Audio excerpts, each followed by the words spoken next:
الفوز ديال الفريق الوطني المغربي. تنشوف انا الفوز كنشوفه سهل.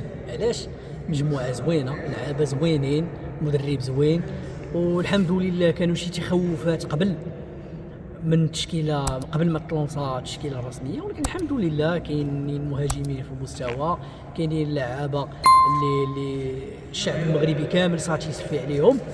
وبالنسبه لي انايا عجباني التشكيله، عجبني التوقع ديال النتيجه. التوقع ديال النتيجه كيبان لي سهل بدون عاطفه. بدون عاطفه تنشوف انا الماتش الاول مربوح. شحال النتيجه؟ نقدر نقول لك اخويا جوج لاش 2-1 غيقدر يسالي 2-1 1-0 لمن كاينه انتصار المغرب. انتصار المغرب نتمنوا ان شاء الله. هذا الشيء شوف هذا توقع غيكون اكزاكت. انا شنقول لك سندوي معاك بدون عاطفه الماتش الاول مربوح. Okay, so my perspectives and expectations from Moroccan team against Croatian team, alright? I think and I believe 100% that's undoubtedly, absolutely and completely that the Moroccan team will make it, will succeed, and it will be crazy team, it will be crazy match, okay? We will beat Croatian team 100%, that's undoubtedly, that's unquestionable.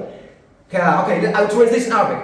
كنآمن ولا التوقعات ديالي كما قلنا بالنسبه للفريق ديال المغربي مع كرواتيا، كنآمن انهم غادي يربحوهم بواحد الطريقه اللي صحيحه. اوكي 5-2 يعني 5-2 للمغرب. يس 5-2 للمغرب كملنا اولا الفوق كاع اكثر كاع and even up than that even more who knows yeah I mean we expect that and we hope so.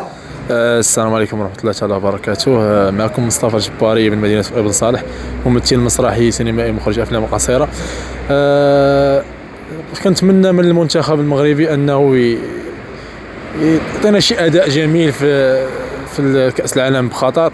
يعني شفناه في مباريات مع جورجيا، الأوروغواي، تشيلي، يعني مباراة ودية. يعني نتمنوا هذه المباراة اللي حقق هنا الفوز يعني حققتها في كأس ديال قطر، يعني باش نشوفوا واحد الصورة جميلة. وكنرسل واحد الرسالة للمدرب السرقراقي انه يشجع اللعابة ديال المنتخب، وخاص الدراري ديال اللعابة ديال المنتخب ما يلعبوش لعب فردي، يعني يلعبوا لعب جماعي، يعني باش يكون داكشي زوين ويحققوا انجاز زوين ويفوتوا الدور المجموعات ان شاء الله.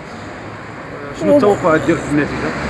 يعني النتيجه انا كنقول 2-1 لصالح المنتخب الوطني ان شاء الله. ان شاء الله. بسم الله الرحمن الرحيم. الشكر موصول لعصام المحب الحقيقي لرجاء البيضاوي والصحفي المتميز هنا في اقليم فقير بن صالح.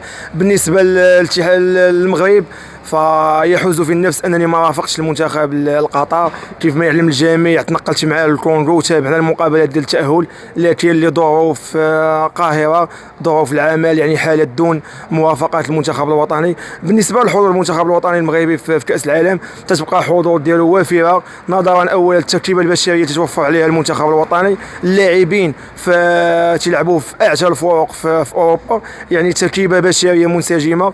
نعم وليد الركراكي ما كانش عنده مده طويله باش انه يحضر منتخب جيد بالطريقه والكيفيه المطلوبه، لكن ثقتنا في الاطار الوطني انه غيحاول يقدم موضوع جيد وصوره جيده. شفنا الافتتاح ديال قطر، شفنا قطر كيفاش لعبات كانت مضغوطه، واش هذا هو المنتخب القطري اللي فاز بكاس اسيا؟ هذا هو المنتخب القطري اللي لعب الكونكاكاف، اللي لعب كوبا امريكا؟ لا ماشي هو هذا الاداء، ولكن الضغط والرهبه ديال كاس العالم تتخلي الفروق انهم تدخلوا في مرحله الشك. هذا الشيء ما بغيناش في المنتخب الوطني. بغينا المنتخب الوطني ان شاء الله يوم الاربعاء انه يلعب الكره المعروفه عليه. بالنسبه للحضور ديال المقابله، كرواتيا ما بقاش ذاك المنتخب القوي اللي تابعناه في اخر كاس العالم، سواء مودريتش، كوفازيتش، بيزيتش، اللي عنقص المستوى ديالهم في هذه السنه الاخيره. الى تحكمنا في وسط الميدان، الى حكمنا الواقعيه وما نحترموش الخصم باللي القدر كثر من القياس، فهذيك الساعه فاسود الاطلس انهم غادي يبصموا على مقابله جيده. نحاولوا نتفاداو الخساره، تعادل او 3 النقاط غتحاول تدفعنا للمقابله ديال بلجيكا والمقابله ديال كندا، ولكن ما نزابوش نناقشوا مقابله بمقابله. سكان مدينه فقير بن صالح كلهم وراء اسود الاطلس. يوم الاربعاء الكل غادي يشاهد المقابله، سواء في المقاهي، سواء في البيوت، سواء في مقرات العمل، كلنا من اجل دعم المنتخب الوطني. نحاولوا اننا نشجعوهم. الجماهير اللي وافقت المنتخب الوطني تعتبر بالالاف. كيف ما قلنا المنتخب الان الجمهور المغربي في اقتناء التذاكر فهو الثالث عالميا من حيث اقتناء التذاكر، يعني غيتلعبوا المقابلات بابواب مغلقه. هذا كله دعم غيكون لصالح الاسود. نتمنوا من اللاعبين ديالنا انهم يكونوا مركزين في المقابله، يحاولوا انهم ما يلاشيوش الى حدود صافره الحكم، ونبغيو النتيجه توقعات بحكم تجربه المنتخب الكرواتي. غنتوقع التعادل في المقابله الاولى ونناقشوا مقابله بمقابله. شكرا. السلام عليكم اخويا عصام، مرحبا بك اخويا. اش غنقول لك، المقابله ديال يوم الاربعاء ان شاء الله غادي يكون مقابله جميله ان شاء الله، وغيكون نتيجه تعادل بين الطرفين. غيكون وكنتمناو كنتمناو من المنتخب يفرجوا الشعب المغربي ويمتعوه شويه بالكره، وما بغيناش هذيك لاكاينطه الزايده، لاننا كنلاحظوها بزاف في المنتخب، وبغينا اللعابه يكونوا خوت كاع كاملين، ما تكونش هذيك كي تيقولوا ليها الانانيه بين اللاعبين. حقاش كنشوفوا بان اللاعب حمد الله شويه ديال اللعابه ما كيبغيوش يباسيو لي كره، كما شفنا من ماتش الاميكات كانت شويه الانانيه. وكنتمناو شي نتيجه تكون مزيانه، واخا غادي يخرج الماتش تعادل ولا خرج غير بتعادل مزيانه، ونفرحوا الشعب المغربي بصفه عامه. وشكرا خويا عصام. بسم الله الرحمن الرحيم. السلام خويا عصام.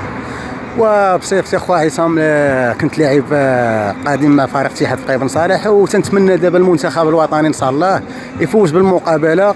والتوقع ديالي المنتخب تقدر تربح 3-1 2-0. 3-1 2-0. كرواتيا ما ننزلوش منها، راه عندنا احنا ما ننزلوش. انا المهم قلت لك شوف سي عصام، راك عارف بدر لطفي فهمتي، صيفطي باش عطاني الله عرف واحد شويه ديال الكره. المهم دابا حاليا تنقول التوقعات ديالي والام ديالي قالت لي قالت لي المنتخب عتربح ان شاء الله. والنتيجه انا تنقول كرواتيا منتخب كبير وضروري كرواتيا تماركي شي بيت. المهم النتيجه تخرج 3-1. الدور الاول ندوزو منه ولا ما نقدروش ندوزو؟ وحاليا المنتخب انا اول من نهار بدات الكره في التاريخ ديال البطوله ديال المغرب وفي التاريخ ديال المغرب كامل، اول منتخب تيدوز عندنا بليكيب مزيانه وتيدوز عندنا بليكيب تيفرجوا في الكره كما تيقولوا الناس ديال ضربه تيكي طاكا. هاد الناس هادو خويا ما عمر شي منتخب داز بحالو كاع في التاريخ في افريقيا وفي العرب بصفه عامه، وديما مغرب اخويا. ما تنساش تتفرج على الفيديو ده وكمان الفيديو ده، وما تنساش تعمل سبسكرايب للقناه وتفعل خدمه الجرس علشان يوصلك كل جديدنا.